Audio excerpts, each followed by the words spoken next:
రంగంలో అద్భుతమైన మార్పులు రాబోతున్నాయి. అంతేకాదు క్రిస్ సిటీ పూర్తయితే ఇక్కడ రియల్ ఎస్టేట్ రంగానికి పెద్దపీట వేయబోతుంది. ఇప్పటికే రియల్ ఎస్టేట్ రంగానికి చెందిన ప్రముఖ పారిశ్రామికవేత్తలు పోటీ పడుతున్నారు ఇక్కడ పెట్టుబడులు పెట్టడానికి. దేశంలో ఈ ప్రాంతం అద్భుత నగరంగా రూపుదిద్దుకునే అవకాశం ఉంది. ఇక్కడ భూములకు మంచి డిమాండ్ కూడా రాబోయే రోజుల్లో పెరగబోతుంది. క్రిస్ సిటీ పరిసర ప్రాంతాల్లో భూములపై పెట్టుబడులు పెడితే భవిష్యత్తులో పెట్టుబడికి ఎన్నో రెట్ల డిమాండ్ పెరిగే అవకాశం ఉందని రైల్ రంగానికి సంబంధించిన నిపుణులు చెబుతున్నారు. క్రిస్ సిటీ ప్రాజెక్టు పూర్తయితే లక్షలాది మందికి ప్రత్యక్షంగాను పరోక్షంగా ఉద్యోగాలు దొరికే అవకాశం ఉంటుంది.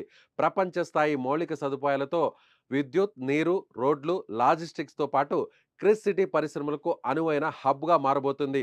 కృష్ణపట్నం పోర్టు, చెన్నై కోల్కతా హైవే, రేణిగుంట విమానాశ్రయానికి, అలాగే సాగరమాల ప్రాజెక్టులో హైవేకి ఆనుకొని ఈ ప్రాజెక్టు రాబోతుండడం వల్ల ఎగుమతులు దిగుమతులు చాలా సులభంగా మారబోతున్నాయి.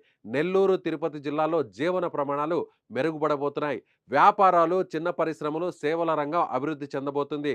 గృహ నిర్మాణం, విద్య, ఆరోగ్య సదుపాయాల అభివృద్ధితో పాటు పట్టణీకరణ వేగవంతంగా జరగబోతుంది. గత ఏడాది జనవరి 8న క్రిస్ సిటీకి ప్రధాని మోదీ శంకుస్థాపన చేశారు. ఈ ప్రాజెక్టు దేశంలోనే అత్యంత ప్రతిష్టాత్మకంగా రూపుదిద్దుకోబోతుంది. 2000 కోట్ల రూపాయలతో మౌలిక వస్తువులు కల్పించే ఈ ప్రాజెక్టుకు ఇప్పటి